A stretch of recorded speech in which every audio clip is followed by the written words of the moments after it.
Díomh a háide do sulog an ghfuil sibh go maiid, tá idir jazz eile agam díomhaniu, bé me de gúsáid cón uachtaráite ach seachas uachtaráite chur isteachán, chur himid torthaí isteachán agus spéisi níos sláinseile, bunig í trí las. Leis na cón blasta seo dhéanamh ben na rudaí seo a leanas de dhíthart. Cón uachtaráite agus ná caithimach an bosca ina róisiad. Másca an torthaí gartha i bísaí baga. Seacláide agus más maithlead gráineannaí leis na cón a bhaisiú. Cur puil sa bhosca ina ró na cón, rinn me se ex.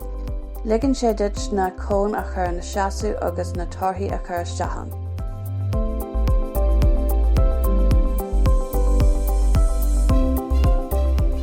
An sin is gadit an seacláide le in maile pláiste os ceann pata isce te.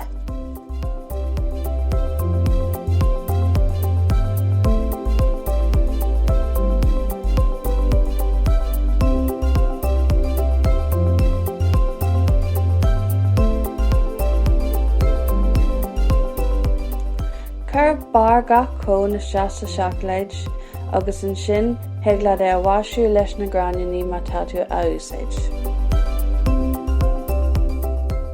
Cur na cón arás ina seasú sa bhosca agus lig don seacláide furú.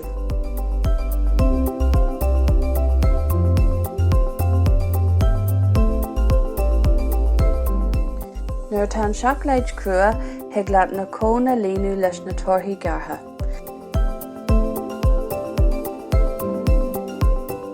Agus is féidir na cón a chineal sa cúisneoir.